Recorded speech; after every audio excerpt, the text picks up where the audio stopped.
Mm, Welcome to Midstream February. Aren't we lucky that we're virtual?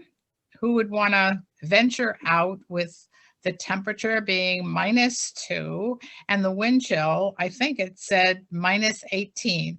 So we might really benefit by having virtual poetry, especially during the winter. We might even want to continue it. It feels so good to be warm and cozy. So, welcome, all of you. You too don't have to venture out. Poets don't have to venture out, and we can all sit around a fire, make believe anyway, but it is warm and cozy. Midstream is delighted to continue the venue that was started by Dave Shove over 8 years ago and has grown into a very, very fine performance center for poets. So we are delighted once again to welcome a group of poets who have not been to Midstream as readers before. So every time we do have a reading, we tried to do a mix of known and unknowns, and we try and do a little discovery. So I hope that you will all sit back, keep warm, and enjoy the evening.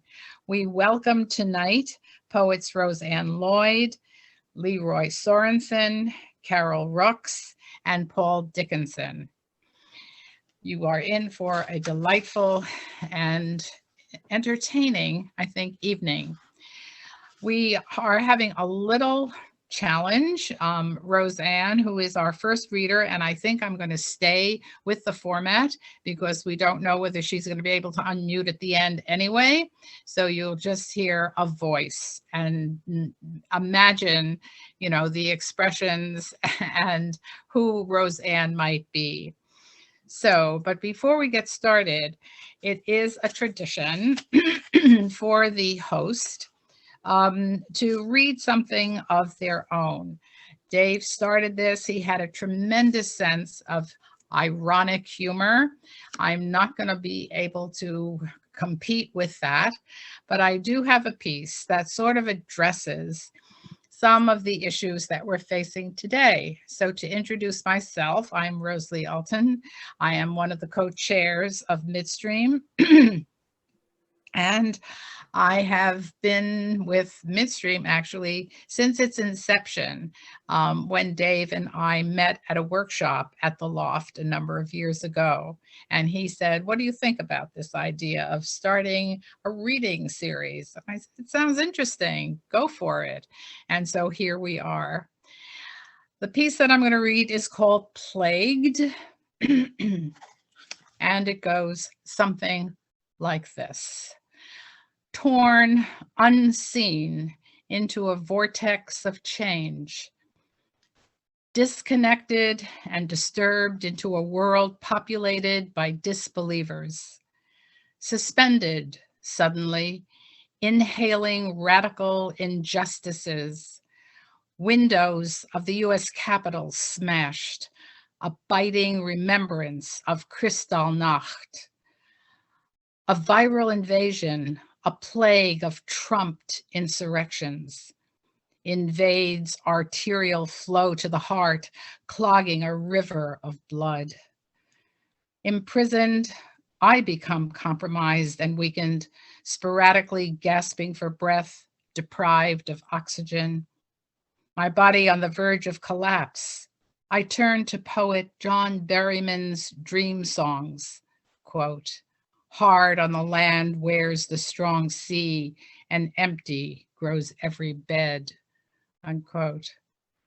Always heavy on my heart, the cold blast of northern wind, the rape of innocent people assaulted by fraudulent peacekeepers. How tragic to see the earth devastated in fear and isolation, and trembling at the hand of Dionysus, I drink a cup of red wine and begin an incantation.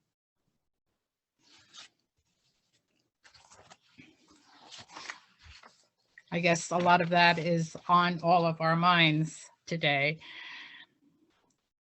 Now we turn to our readers. Roseanne Lloyd will be our first reader. Roseanne Lloyd learned poems by heart with her grandmother when she was only 5 years old. She is now a working teacher who took a break from the classroom when she received a Minnesota State Arts Board grant. She was awarded a travel grant from the Jerome Foundation and a Bush grant for writing poetry. Her published poetry collections include Tap Dancing for Big Mom, Baby Express, Because of the Light, The Boy Who Slept Under the Stars, a memoir in poetry, and with poet Deborah Keenan, she edited the anthology Looking for Home, Women Writing in Exile, published by Milkweed Edition.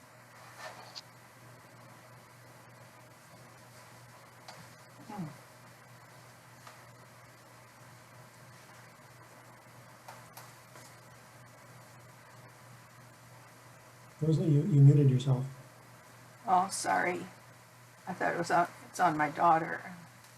Okay, can you unmute me? Okay.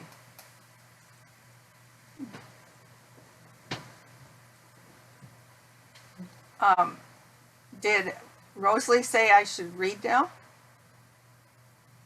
Yes. Oh, okay. Well, I've done many different kinds of readings over the years. It's nice to be here tonight, and I thank the organizers, ooh, there's a kitty, for putting things all together on such a cold night. This past year, several people died or were very sick, friends, writing friends. So I want to just recall for all of us to Tom High. And you may know him as the editor of Sidewalks. You also remember my friend Nancy Paddock, who is struggling with dementia. And then David Shove, who always opened these readings midstream with a funny jingle about the failed and former president, Mr. John Trump. So I started writing these poems about the previous administration, and I mailed them to him, mailed letters and postcards.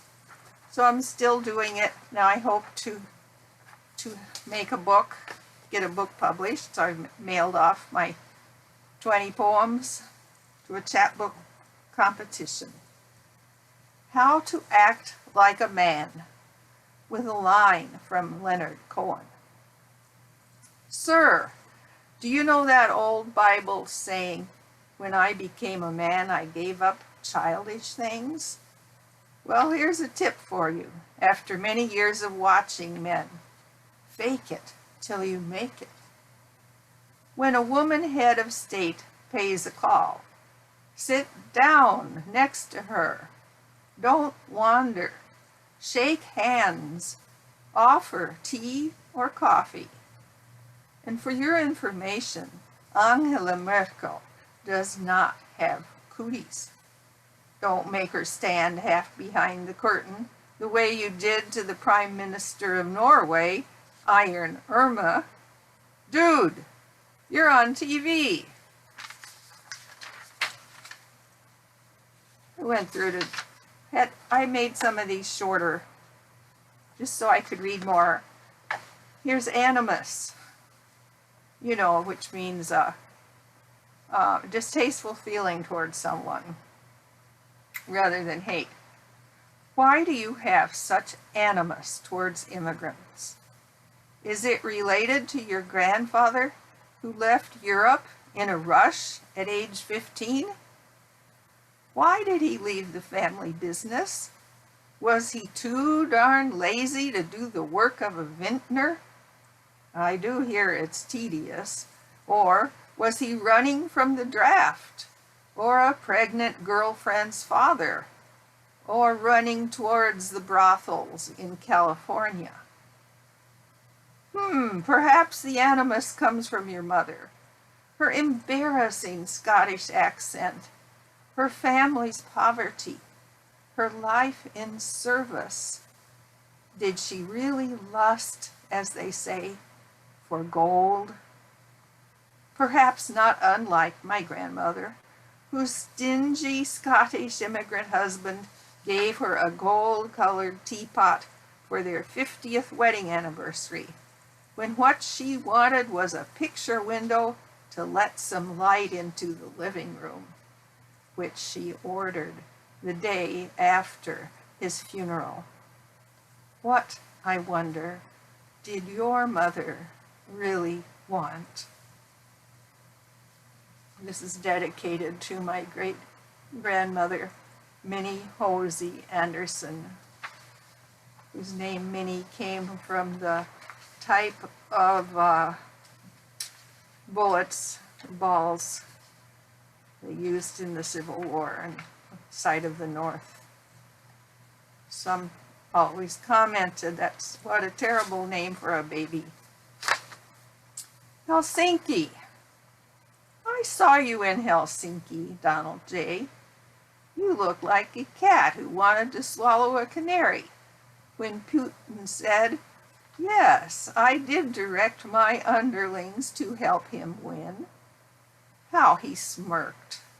I heard the silence of McConnell.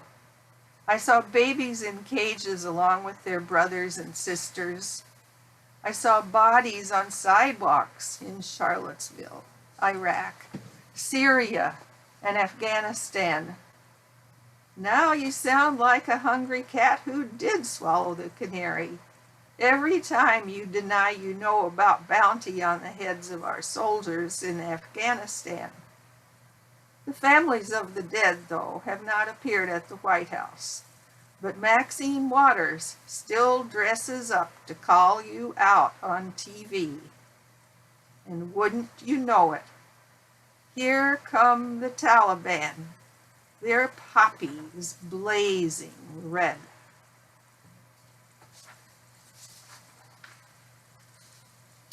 Memo to Stephen Miller. Now this, I need to make a little note here. According to some experts now, there are 600 children who were separated from their parents. But in the book by Jacob Soberoff, Separated, he gives the number at 2,732. In any case, if you watch TV at all, you know there are many, many children that are missing. So, Stephen, where are those babies kidnapped? Were they in danger like the babies of ancient Egypt? When will you send their planes to bring them back? Yes, all 2,732 children. Send them back to their parents. Linda Sarsour says it is not civil to rip babies from their mothers. So what do you say? What I can tell you about is what I saw on TV yesterday. 5 big men hacking through the desert, stabbing water jugs, just walking around, stabbing water by the gallon. How is that a good thing to do? Draining, drinking water. What's the name of those men? Are they Proud Boys, up to no good? Proud Boys, yes, it's a possibility that they like to drain water left by lefties for those thirsty people who cross the desert. The clue to the gang, for me, was the photo of you, Stephen Miller, on the cover of Time magazine last fall. You make a double sign of the Proud Boys, one with each hand highlighted against his black slim suit. Oh, surely, Mr. Miller, you don't want to go down in the history books with Donald showing you making gang signs.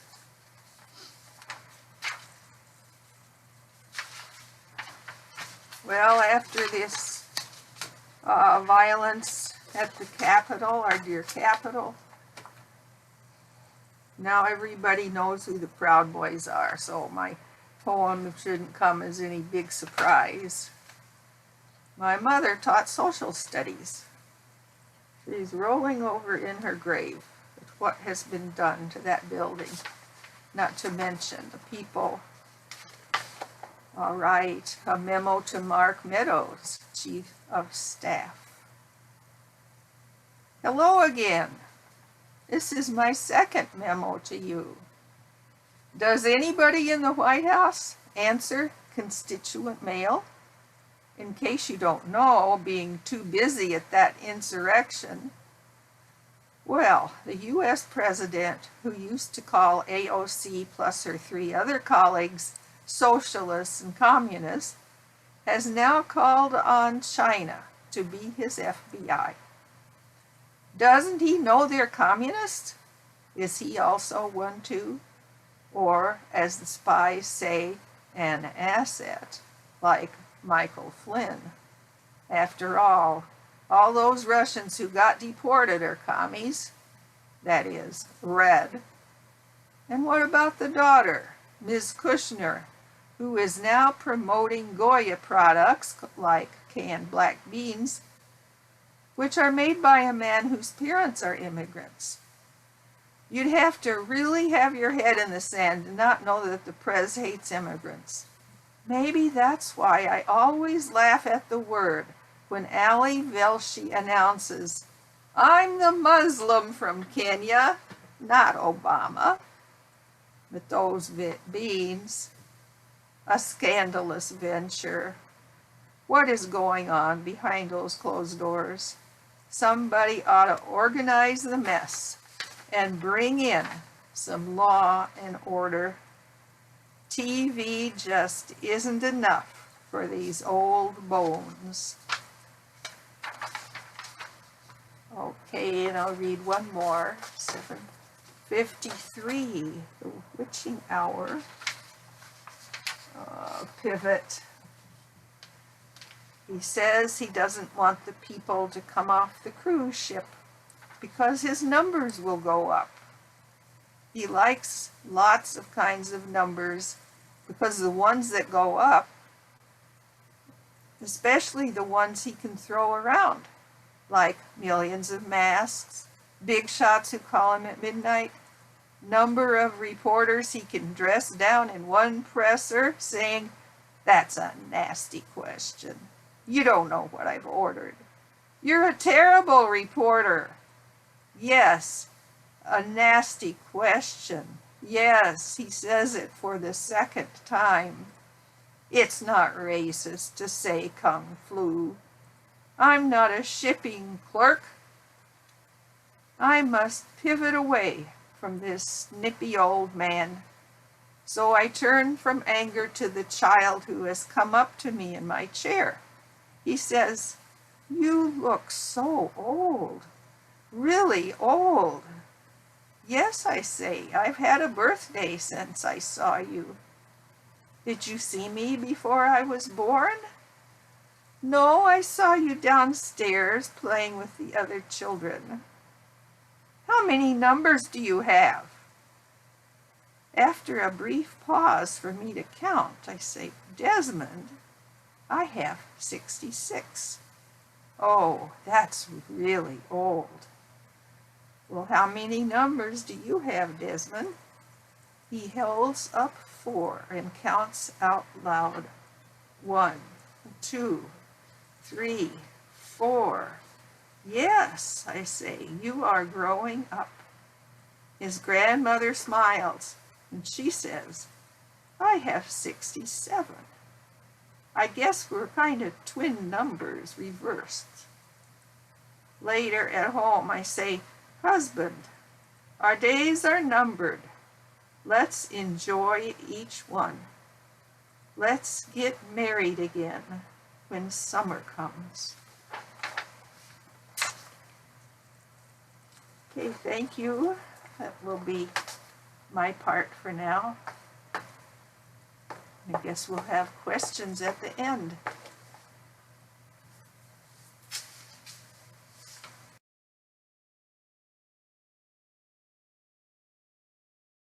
Rosalie, you need to unmute.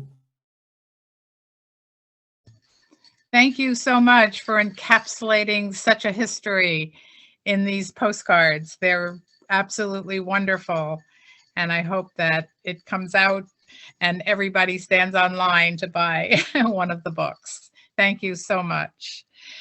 Now we'll go on to our second reader of the evening. New to Midstream is Paul Dickinson. Paul Dickinson's book, Junker Dreams, an automotive memoir, was published in 2019 by Hopewell Press. His writing has appeared in Conduit, City Pages, and the St. Paul Pioneer Press.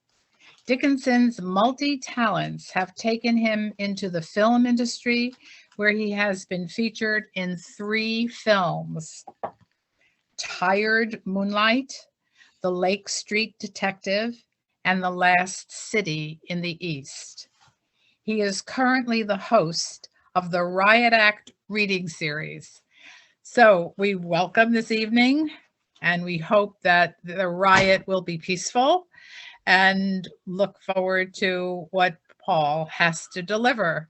Thank you, Paul, and welcome. Thank you very much. Great to be here. Yeah, well, my poems are really short, so going to try to give you quality and quantity, but so I may not take all my 15 minutes, because once I get started, it kind of whizzes by. So thanks again. Paul, if I may interject here, tell us a little bit about yourself and the Riot Act. Well, the Riot Act Reading Series, I actually started it at the old Loring Bar many years ago. And then for many years, I did it at the Turf Club. Can you hear me? I did it at the Turf Club. And so it's just a mix of readings, but sometimes we had musicians, comedians, and then, yeah, and then we were doing it at a bookstore called Dead Media over in Powderhorn Park. And then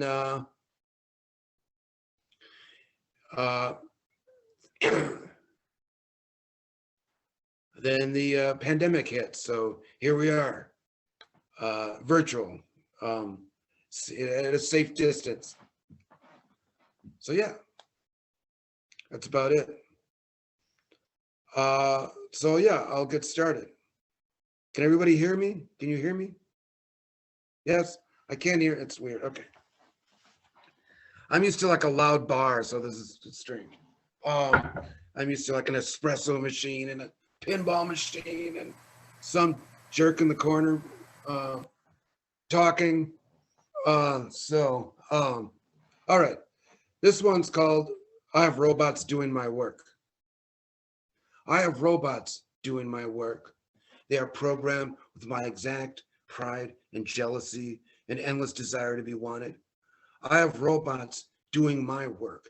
They project little images of you riding your bicycle onto tiny television screens. I have robots doing my work. They drink like fish, lose ballpoint pens, drive over sidewalks, and listen to cassettes in ancient boomboxes. I have robots doing my work. All right, this one's called My Car is Parked Right Outside This Door. My car is parked right outside this door. You're looking around this bar, why don't you look at me? Do you see what I see? B grade athletes, psychopaths, mommy's little monster. I doubt any of these guys would drive through an ice storm at 90 miles an hour just to see your face. Or would they burn their hands to a crisp trying to fix your exhaust? Or would they write a drum solo that was a tribute to the curve in your neck? My car is parked right outside this door. All right, this poem is called Liberties Are Made to Be Taken. Liberties are made to be taken, or freedom will never be found.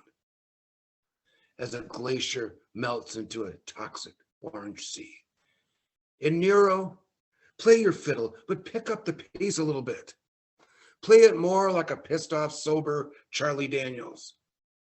And Foucault, you rabid Frenchie, with your 99-cent words. Your whole value as a writer, sir, is based on your ability to get this one loser laid. Thank you.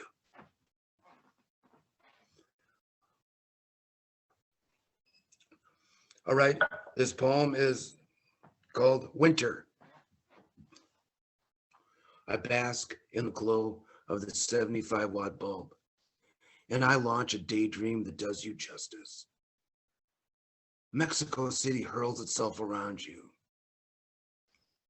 The smog is sweet at tree level. The hotels hum a steady curse into the night. Please don't fall in love with somebody else. Don't get hit by a car. Back in the collapsing fishbowl of this town, the rusty axis of the world creaks another hour into the night. Thank you. Okay, this poem is called T-Boned. Your face perfectly framed behind the safety glass of a Japanese car. And you know, I would, if I could, give you all the tea in China. I would give you all the badass pickup trucks in Wisconsin. Hell, I'd even let you T-bone me. I would let you run that piece of junk into my car if I knew you were on your way to my house. Thank you. This one's called I and I-94.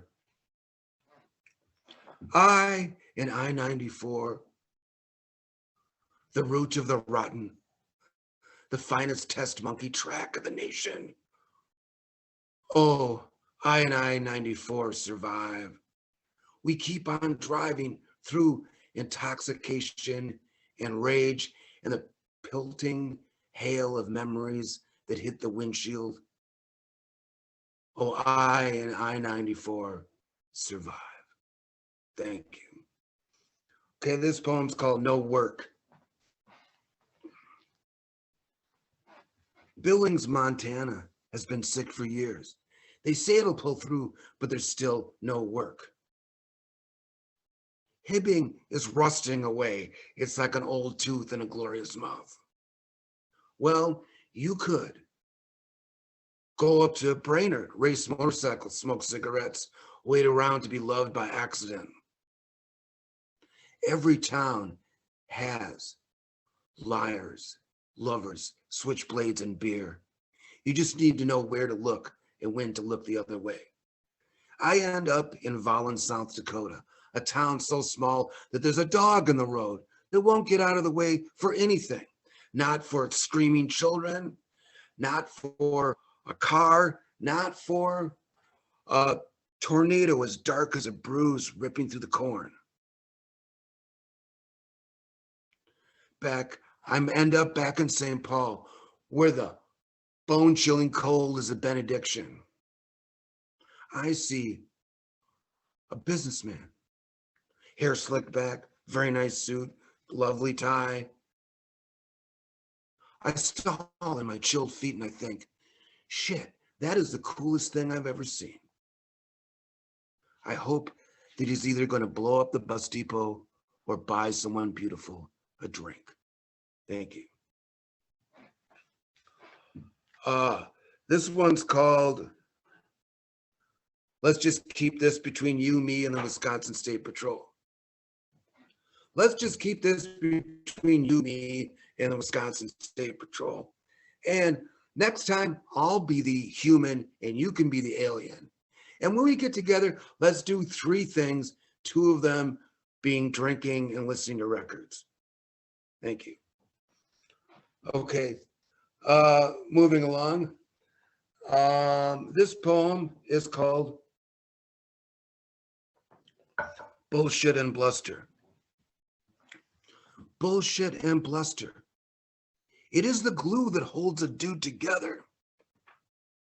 Where you're on top of the world, it just oozes out of you. And when you hit rock bottom, it's all you got left. Now the world is full of psychology books and pricks with PhDs. But don't all the problems in this world come down to a person being lonely? Well, now, yeah, you could try to be a tough guy, but one day you are going to break down and weep uncontrollably in the Taco Bell drive-thru. Bullshit and bluster. It is the glue that holds a dude together.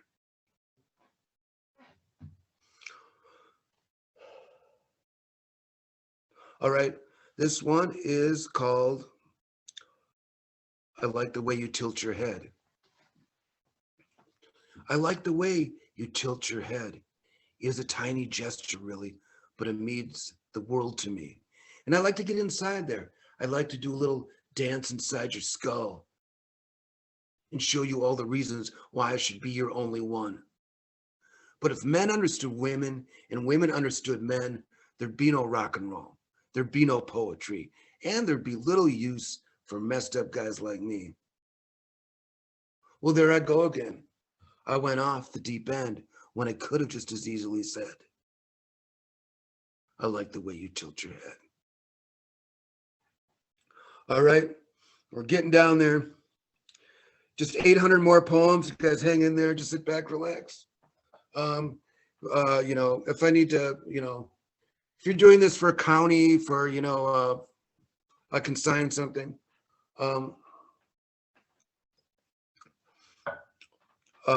This one's called Whitey. Oh, the moon, La Luna, the poets and the pagans and like sing its praises. We all know about the cycles of the moon. My cycle goes like this. First stop, the slam of your door. Second stop, the liquor store. Third stop, 12-pack on my dashboard. Final stop, the Ramsey County morgue. And I'm laid out on a slab, not far from where I was born. And I'm as white as the moon will ever be. All right, this one's called I'm All Alone in This Crappy McDonald's.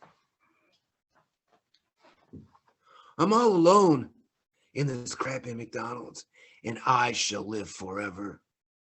I will outlast every piece of junk car in that parking lot. I shall outlast those birds on a wire staring at me.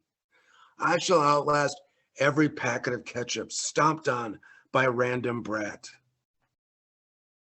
I'm all alone in this crappy McDonald's, and I shall live forever. All right, this is my final poem. Thanks for hanging in there. You guys are great. Thanks for joining me in cyberspace. Thanks for all the other readers. I look forward to everything happening tonight. This is my final poem. This is called This is an Emotional Poem. This is an emotional poem because the bayonets of loneliness, they will stab you and they will hold you to the ground. And I'm sorry, but in fact, this is a sexual poem because we finally do it. Your cat hates me. And later, smoking a poem all in your bed, I'm thinking like a caveman. And the caveman thinks, dear God, I hope she can make a good cup of coffee. But actually, this is a political poem because I get into a 1975 Dodge Dart. I drive all the way down to Mar-a-Lago and I to whip some shitties in the lawn. And I go inside and I punch Donald J. Trump in the face. And actually, though, this is an adventure poem. This is an action poem because I, after 2 hours, bust myself out of the trunk of a late model Nissan. And I stand there in some godforsaken industrial area and I say to myself for the millionth time, I'm never going to Minneapolis ever again. Thank you.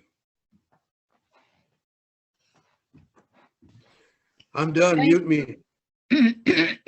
Thank you, Paul.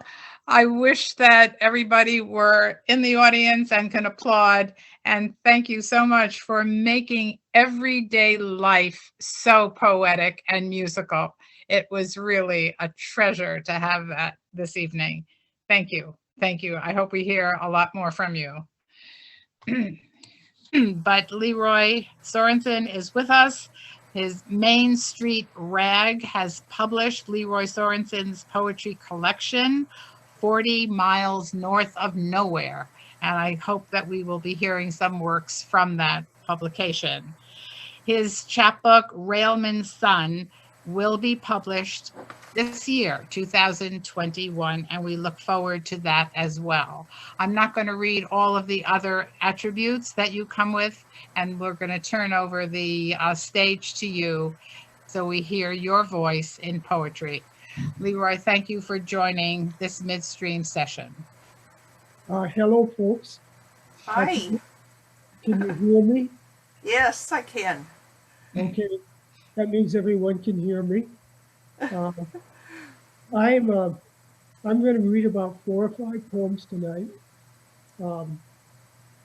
I tend to write poems about working class people, and almost all of these poems will have to do with working class people in one way or another. I'm not reading any poems from my first book of poetry, 40 Miles North of Nowhere. All these poems come from my second book of poetry, Railman's Son, Okay. which is coming out. It's still like, I just finished the galleys on it, and it looks like it'll be out on March 7th. If you want to know more about it, you can go to my author's webpage. It's very simple, LeRoy Sorenson author.com. And you can find out about a little bit about me, about my first book, etc., etc. So my first poem tonight will be In a Black Year.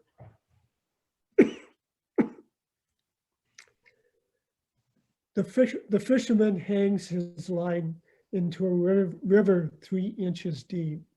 In a bucket next to his waiters, fish, none the size of a meal. It is a year of drought, no job, no money. His days a blur. Even the old guys have given up, no fish, no water. Above a yellow orb of torture, his torso sweat drenched. I had a long trek to home across railroad tracks, through a burned out park, soiled like poured concrete. He hates the betrayed look on his wife's green eyes, cannot look his kids in the eye. He hates the men still working, the men bringing home a paycheck, the men still laughing at crude jokes. He is living in the wrong town, in the wrong country. And so go his days. He forgets his address. He remembers the comfort of his Sunday sermons, organ music that astounded him, the rhythm of a crew of men, shovels in hand, digging up overturned boxcars. Tuesday night dominoes in Pete's Tavern, all gone now. And what's left are midnights at the kitchen table, unable to sleep, unable to cry for help. He endures. He aches for his hands wrapped around a pickaxe, grease ground into his palms, craze of job, any job. There is nothing so pure as work. My father was a railroad man, and so quite often my poems have to do with the railroad. My second book is called Railman's Son. So this poem is called Roundhouse Remembrance. Before grit sandpapers my throat, before how pares down everything to nothing, I go back to the roundhouse where my father spent his days. Go back to hear Jim still boss Fat Jerry and Elmer to this task or that. Return to a hollow cavern to stream and clangs and squills. I go back to the fire in my father's eyes because I burn in my blood in the way he did, and I must walk the line just as he did from my hometown to Brookings and Prior Lake and Waseca and New Ulm. I need to see those railmen close Oil Street, wipe their shiny faces with grimy red bandanas, gather around a stall steam engine, take turns with crowbars to beat the stuck pistons. I have to climb this shaky ladder with my father to the roof of the depot and survey the naked sky as he holds my hand as he never did, tousles my hair as he never did, and sing in the voice of those men before my song turns sour.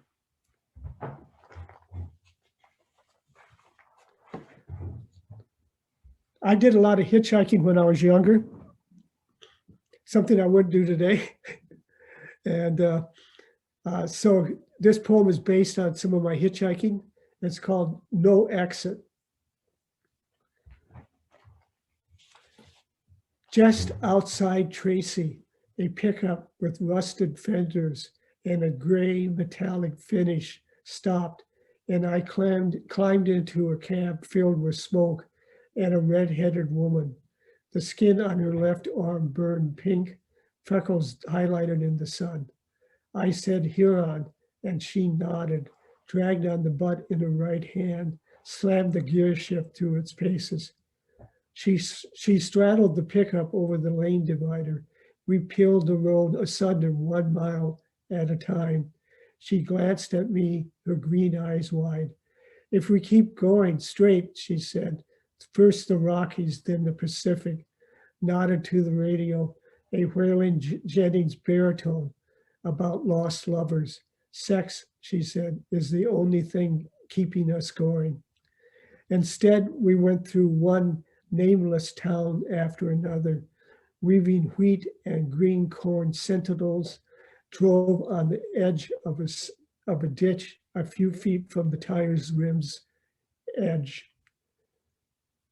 a few feet from oblivion. When she glanced again, I turned shy, imagined my face red. Next on the radio, an early Willie Nelson. She told me about her dead boy, her dead husband. She chain smoked, her left hand gripping the steering wheel. She still wore a ring, a thin gold ribbon sliding back and forth on her finger. I remember when she drove away, a sudden horn salute, a pitcher's toss from where I stood, and I wanted again the tart smell of her. She drove west, the sun almost gone, west to the Pacific, west to a place where the blue never ends. I knew loss, but I had no understanding of an ache so deep in my throat that pain was the only sound I spoke. I remember how I put my hand on her taut shoulder as we drove to Huron, the town dust dry, my hand cramping, how we rode in silence, radio off, my youth, no comfort.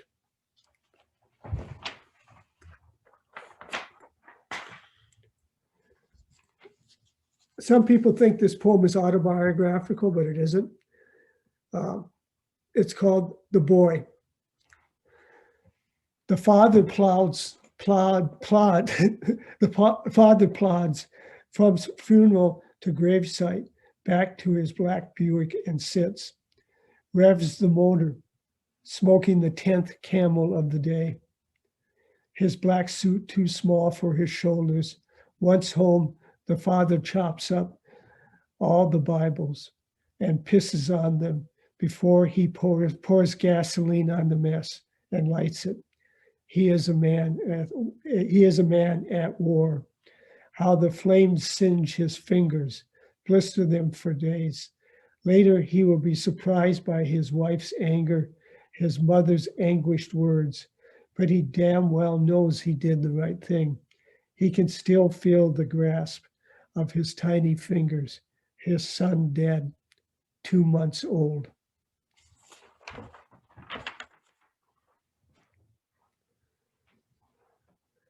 I lived in a working class neighborhood when I was raised in a small town that was basically a mini Pittsburgh, a railroad town, a meat packing town, and a lot of poverty, etc. This poem is called "The Junk Kid." Manny Jackson, the toughest kid on the block, stands on the playground, feet planted wide, ready to teach anyone, a lesson. His head leans out of his dingy blue jacket like a turtle. And if I told you he just got beaten that morning by his drunk father, switched across the back of his bony legs, blood spitting on his feet, you might shake your head. His home reeks of burned onions, sweat, and desolation. He sleeps with 2 brothers. One, most nights, pisses in the bed. He has trouble inhaling because of his broken nose, broken by a raging father. And if I told you, his mother stands on a street corner, lost, unable to cross because the devils lurk in the grocery store or hide out in the bathroom behind the closed door, the door with peeling yellow paint, you might shake your head again, more slowly. Her preacher man looks down on Manny and tells him he deserves what he gets. You don't want to stand too close to him in baseball war-ups. He's got a sour smell about him. Sometimes he has head lice. He often cries in the bathroom at school. Manny is a junk kid in a junk school. I once heard him singing in that run-down Baptist church off Main, singing with a voice so pure my heart ached. What if I told you I saw him on his knees on Percy Boulevard, holding a dead yellow cat, weeping, fists flailing the air, looking for anyone to blame. He goes to Nam, loses one leg. What if I told you afterwards his left hand shivers so much he can't hold a fork? What if I told you that I will never enter a kitchen smelling of fried onions and not remember Manny, that junk kid, and think I love him like I love my brother? I love him. What if I told you that?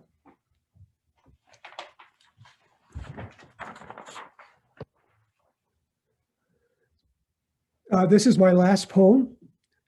The poem won the Edna St. Vincent Millay Award, which sort of shocked me because when I submitted the poems for the award, this is a toss-in poem, and of course it won. And so it's called Tomato Soup Reminds Me of Poverty.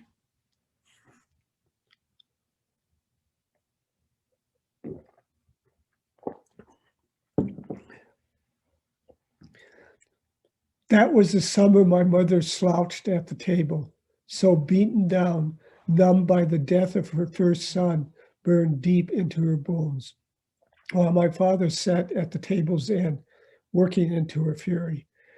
The summer I flailed at curveballs, beat up once a week by the church brothers. I walked the railroad yards between steaming engines and peeling off red boxcars.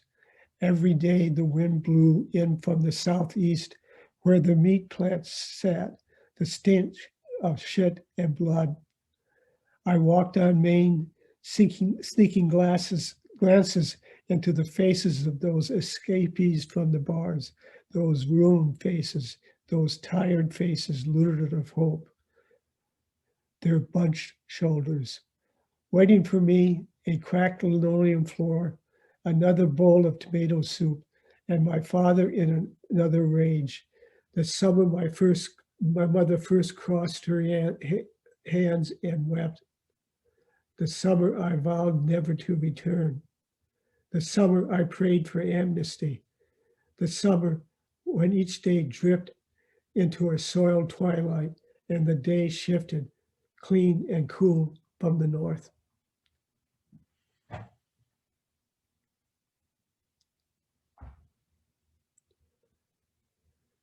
Well, I guess I'm done. Thank you very much for having me. And I hope to be able to read here again sometime. Thank you so much, LeRoy. Thank you for your wonderful, sensitive insight into people who sometimes are forgotten. Thank you. That's very beautiful. We appreciate all of you. We appreciate Roseanne Lloyd and Dick and Paul Dickinson and Carol Rucks. Thank you all so much for participating, for being here, for warming the cold air outside and keeping us all alert to the little things in life that we think are unimportant that are very, very deeply meaningful. Thank you all very much.